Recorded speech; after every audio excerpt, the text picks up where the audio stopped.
प्रिय श्रद्धालु भाइयों और बहनों, हर हर महादेव। आज हम केवल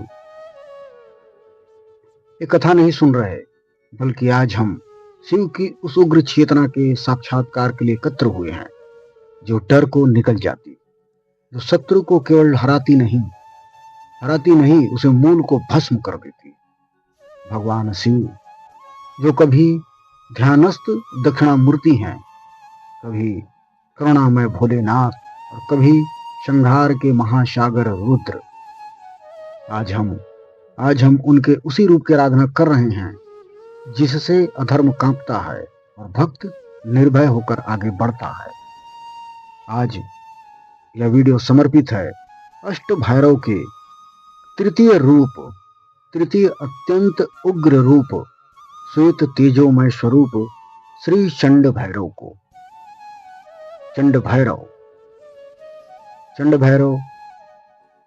जब सृष्टि में अन्याय बढ़ता है दोस्तों, जब साधक निर्बल होता है, जब शत्रु भीतर और बाहर दोनों ओर से घेर लेता है, तब शिव केवल शांत नहीं रहते, तब शिव भैरव बनते हैं। भैरव शब्द का अर्थ है भयम हरति इति भैरवा, जो भय को खा जाता है। रुद्र यामल तंत्र में वर्णित है, भगवान शिव ने दिशाओं की रक्षा के लिए अपने ही शरीर से 8 उग्र चेतनाओं को प्रकट किया। इन्हें हम अष्ट भैरव कहते हैं। अष्ट भैरव में प्रथम असितांग भैरव पूर्व की दिशा की रक्षक, रूरु भैरव दक्षिण पूर्व के और तृतीय चंड भैरव दक्षिण दिशा के। तंत्र कहता है दोस्तों, यत्र भैरव नास्ति तत्र साधना निष्फला, अर्थात जहां भैरव नहीं वहां साधना केवल कल्पना है, वह साधना निष्फल हो जाती है। और चंड भैरव का स्थान विशेष है। क्यों विशेष है? क्योंकि चंड भैरव शिव के चरणों से उत्पन्न हुए। चरण शिव के चरणों से, चरण जो गति का प्रतीक है और विजय का मूल है। इसीलिए जो आगे बढ़ना चाहता है, जो संघर्ष में जीता है, जो शत्रुओं के जाल से निकलना चाहता है, उसके लिए चंड भैरव अपरिहार्य है। चंड भैरव की साधना उन्हें विशेष करनी चाहिए। दक्षिण दिशा के स्वामी, जिसे यम की दिशा कहते हैं, वहां मृत्यु का भय होता है, लेकिन जहां चंड भैरव खड़े हों वहां मृत्यु भी हार मान लेती है। चंड भैरव का दिव्य और उग्र स्वरूप, आप आंखें नेत्र बंद कीजिए, दक्षिण दिशा की ओर देखें। एक श्वेत ज्वाला उठ रही है। श्वेत वर्ण त्रिनेत्रम चतुर्भुजम खड्ग पात्र बाण धनुषधरम मोरारूढ़ कौमारी सहितम चंड भैरवम ध्यायते। शरीर श्वेत रंग शुद्धता, निर्णायक शक्ति और अंतिम विजय का प्रतीक है। यह क्रोध अंधा नहीं, यह धर्म का क्रोध है। 3 नेत्र, एक नेत्र भूत का, एक वर्तमान और एक भविष्य। शत्रु योजना सोचता है, चंड भैरव पहले ही देख लेते हैं। 4 भुजाएं जिनमें खड्ग सीधे शत्रु का नाश, बाण दूर से आने वाली बाधा का अंत, और पात्र साधक को अमृत सफलता का, अमृत पिलाने वाला पात्र, और धनुष संकल्प की शक्ति, और वाहन मोर सर्पों को खाता है दोस्तों।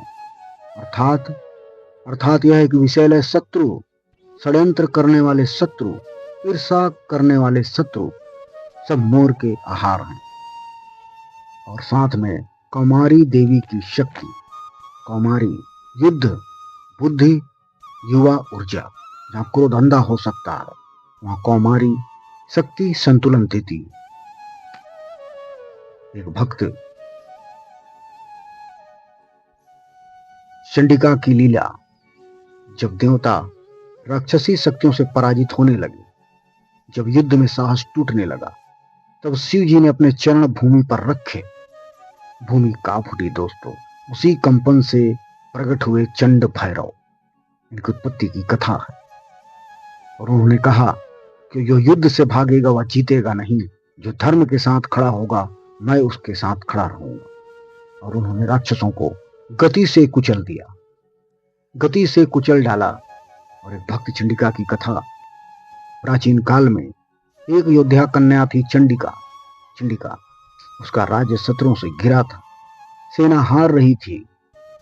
परेशान भोलेनाथ को वह पुकार रही थी। एक रात स्वप्न में श्वेत प्रकाश प्रकट हुआ। मोर पर सवार चंड भैरव बोले, डरो मत, शनिवार को दक्षिण दिशा में मेरी साधना करो।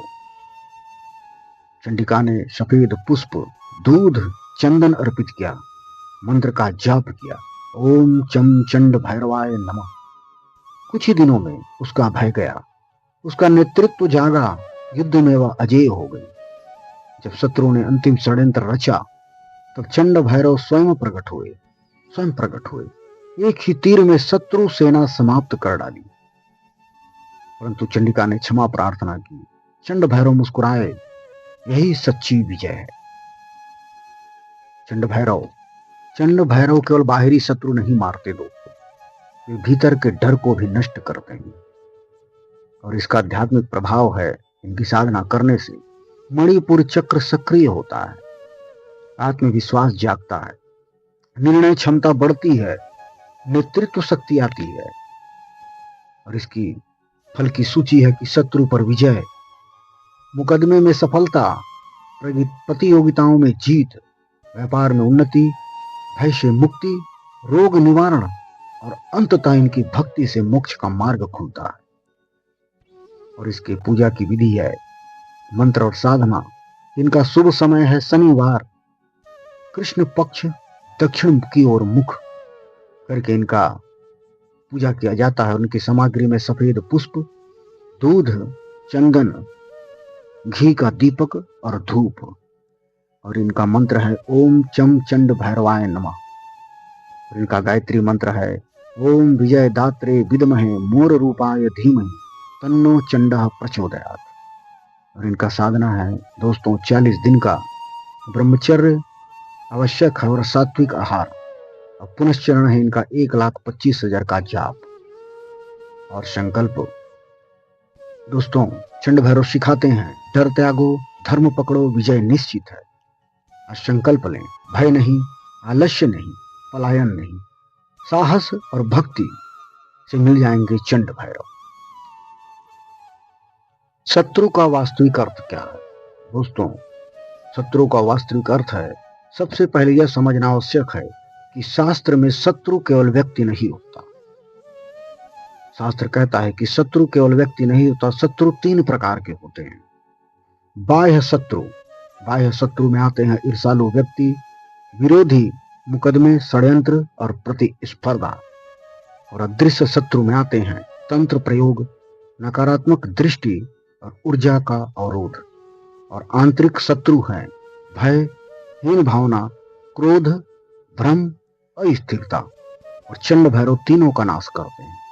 इसलिए उनकी साधना प्रतिशोध के लिए नहीं, बल्कि रक्षा, न्याय और विजय के लिए की जाती है।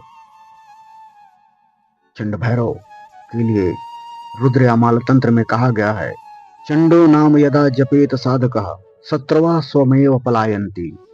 अर्थात जब साधक चंड भैरव का नाम लेते हैं तो शत्रु लड़े बिना ही हटने लगते हैं, स्वयं से शत्रु पलायन कर जाते हैं। क्यों? क्योंकि चंड भैरव भय को शत्रु के भीतर भर देते हैं। शत्रु भयभीत हो जाता है, उसकी योजनाओं को असफल कर देते हैं और उसके मन में भ्रम को उत्पन्न कर देते हैं।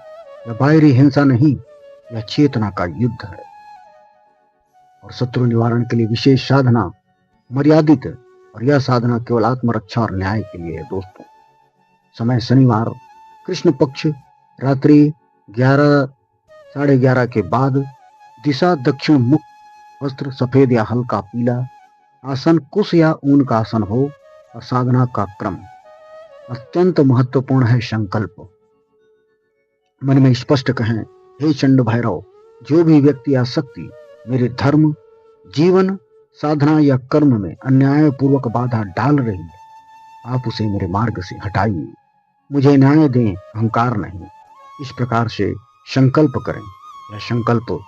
यह संकल्प साधना को सुरक्षित बनाता है दोस्तों। और दीप और आह्वान में सरसों का तेल या घी का दीपक, अगरबत्ती और कहें, ओम चम चंड भैरवाय नमः।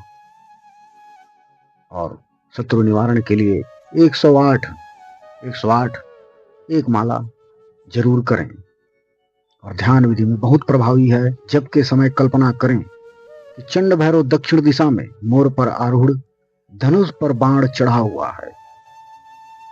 देखें, अब देखें, ध्यान करें कि आपके चारों ओर श्वेत प्रकाश का घेरा है। शत्रु उस घेरे के बाहर हैं। जैसे ही वो आगे बढ़ता है, भय से पीछे हट जाता है। यह रक्षा कवच है और साधना के फल में प्रत्यक्ष अनुभव होता है दोस्तों। इस साधना के बाद साधक अनुभव करता है, शत्रु स्वयं से दूरी बनाने लगता, षड्यंत्र विफल होने लगते हैं, उनके मुकदमे विवाद शांत होने लगते हैं, अचानक अवसर बनने लगते हैं, आत्मविश्वास तीव्र होता है। शास्त्र कहता है, भैरव रुष्टे न शत्रु स्थातु महर्ति। जहां भैरव जागृत है, वहां शत्रु टिक नहीं सकता। और इस साधना का प्रयोग प्रतिशोध, अहंकार, अनावश्यक हानि के लिए न करें। चंड भैरव न्याय के देवता हैं। वे न्याय करने वालों को भक्त भो तो भी दंड देते हैं। चंड भैरव का शत्रु निवारण तलवार नहीं ढाल है। यह साधना सिखाती है, जो धर्म पर खड़ा है उसे लड़ने की आवश्यकता नहीं, भैरव स्वयं मार्ग साफ कर देते हैं दोस्तों। और दोस्तों, गोपनीय रहस्य यह है कि कौन यह साधना न करे। भक्तों, दोस्तों, शास्त्र स्पष्ट कहते हैं, उग्र देवा न सर्वे भयः। उग्र देवा न सर्वे भया, अर्थात उग्र देवता सबके लिए नहीं हो। चंड भैरव साधना कोई साधारण जप नहीं, यह न्याय, साहस और आत्मबल की परीक्षा है। जो इस साधना को अयोग्य होकर करता है, उसे शत्रु से पहले अपने भीतर का अहंकार भोगना पड़ता है। इसलिए यह अध्याय साधना से अधिक साधक की रक्षा के लिए। जो प्रतिशोध की भावना से भरे हों वह न करें। जो व्यक्ति कहता है, उसने मेरा अपमान किया है, मैं उसे सबक सिखाऊंगा, मैं उसे नष्ट कर दूंगा, वह यह साधना न करें। क्योंकि चंड भैरव शत्रु नहीं, अन्याय दिखते हैं। यदि अन्याय साधक के भीतर है तो दंड भी वहीं से प्रारंभ होगा। साधक को भी दंड मिल सकता है। और जो क्रोध और असंयम में जीते हों, जिसे छोटी छोटी बातों पर गुस्सा आता हो, वाणी असंयमित हो, शराब, नशा, हिंसक प्रवृत्ति हो, उसके लिए यह साधना वर्जित है दोस्तों। क्योंकि चंड भैरव क्रोध के देव नहीं, क्रोध के नियंत्रक हैं। जो स्वयं को नहीं संभाल सकता, वह इस शक्ति को नहीं संभाल पाएगा। और जो गुरुद्रोही हो, शास्त्र अत्यंत कठोर है दोस्तों। गुरुद्रोही भैरवस्य पात्रम न भवति, अर्थात जो गुरुदेव द्रोही है वो भैरव का पात्र नहीं बन सकता। जो गुरु को बदलता रहता है, बार बार गुरु को जो बदलता रहता है, गुरु का अपमान करता है, बिना दीक्षा स्वयं को साधक कहता है, उसके लिए चंड भैरव साधना द्वार बंद कर देती। क्योंकि भैरव गुरु तत्व के रक्षक हैं। और जो साधना को प्रयोग समझते हैं, सोचते हैं, देखते हैं काम करता है या नहीं, अगर फल मिला तो मानूंगा, नहीं तो छोड़ दूंगा, चलो एक बार करके देख लेते हैं, ऐसे व्यक्ति कभी ना करें। चंड भैरव को परीक्षण में डालना, अपने भाग्य को परीक्षण में डालना है। चंड भैरव भाग्य को खराब कर सकते हैं। और जो मानसिक रूप से अस्थिर हो, यदि व्यक्ति भयग्रस्त रहता हो, अत्यधिक कल्पनाएं करता हो, नींद, मन, विचार अनियंत्रित हो, तो यह साधना उसके लिए अभी नहीं है। पहले उन्हें शांति, साधारण शिव जप, गुरु मार्गदर्शन, फिर उग्र साधना। और जो अधार्मिक कर्म में लिप्त हो, अधार्मिक कर्म कहने से मतलब है जो छल से धन कमाते हो, दूसरों को नुकसान पहुंचाकर आगे बढ़ते हो, झूठ, धोखा, अत्याचार में जीते हो, उनके लिए साधना विपरीत फल देती है।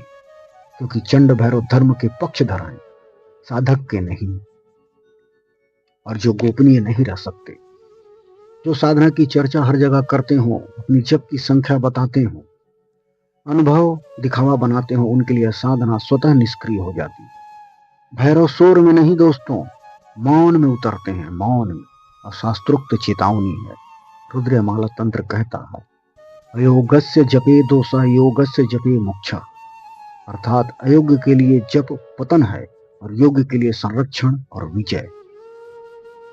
यदि आपने पहले ही साधना शुरू कर दी हो और ऊपर लिखी किसी बात से आप स्वयं को जोड़ पाते हैं, तो घबराएं नहीं, करें केवल यह। अगर आपसे यह सब गलतियां हो गई हों तो घबराएं नहीं, करें केवल यह 11 दिन ओम नमः शिवाय का जप। क्षमा भाव साधना स्थगित कर दें, फिर गुरु से मार्गदर्शन में स्वीकार करें। भैरव क्षमा को अस्वीकार नहीं करते, क्षमा मांगे। दोस्तों, चंड भैरव साधना शक्ति पाने की नहीं, योग्यता सिद्ध करने की साधना। याद रखें, भैरव वहां आते हैं जहां अहंकार नहीं, केवल धर्म और साहस होता है। हर हर महादेव। जय चंड भैरव।